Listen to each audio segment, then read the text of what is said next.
जातक कथाओं में दर्ज एक प्राचीन भारतीय कहानी जिसमें एक गहरा सबक छिपा है।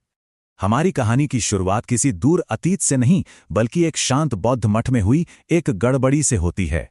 श्रावस्ती में भिक्षुओं में भोजन बांटने के लिए एक अच्छी व्यवस्था थी। ये सिस्टम सलाका नाम के टोकन इस्तेमाल करता था ताकि सबको अपना हिस्सा मिले। लेकिन हर भोजन एक जैसा नहीं था। यहीं से अच्छे और बुरे भोजन का तनाव शुरू हुआ।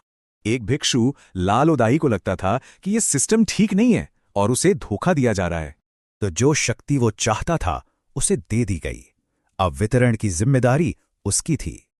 लेकिन उसके नए नियमों ने परंपरा और तर्क दोनों को अनदेखा किया, जिससे नाराजगी और बढ़ गई।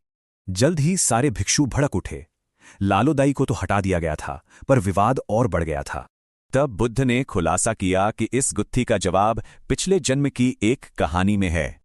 उन्होंने प्राचीन वाराणसी की बात की और एक ऐसे राजा की जिसका लालच एक बड़े नाटक की वजह बना।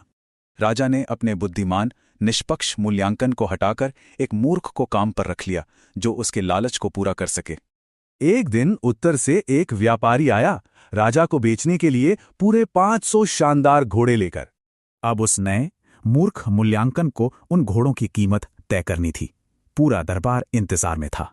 उसका मूल्यांकन इतना बेतुका था कि व्यापारी की बोलती ही बंद हो गई।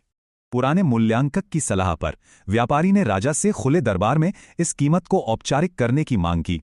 और जब भूसी की कीमत पूछी गई तो मूर्ख ने कहा, अंदर और बाहर पूरा वाराणसी। पूरा दरबार राजा पर हंस पड़ा।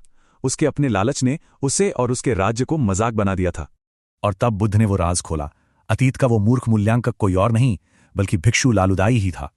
तो असली अपराधी कोई इंसान नहीं बल्कि एक इंसानी खामी थी, लालच, जो जन्मों से पीछा कर रहा था। ये कहानी बताती है कि कैसे लालच हमें अंधा कर देता है, झगड़े पैदा करता है और जो कीमती है उसे नष्ट कर देता है। तो ये प्राचीन कहानी तो खत्म हो जाती है, पर इसका सवाल आज भी हमें सोचने पर मजबूर करता है।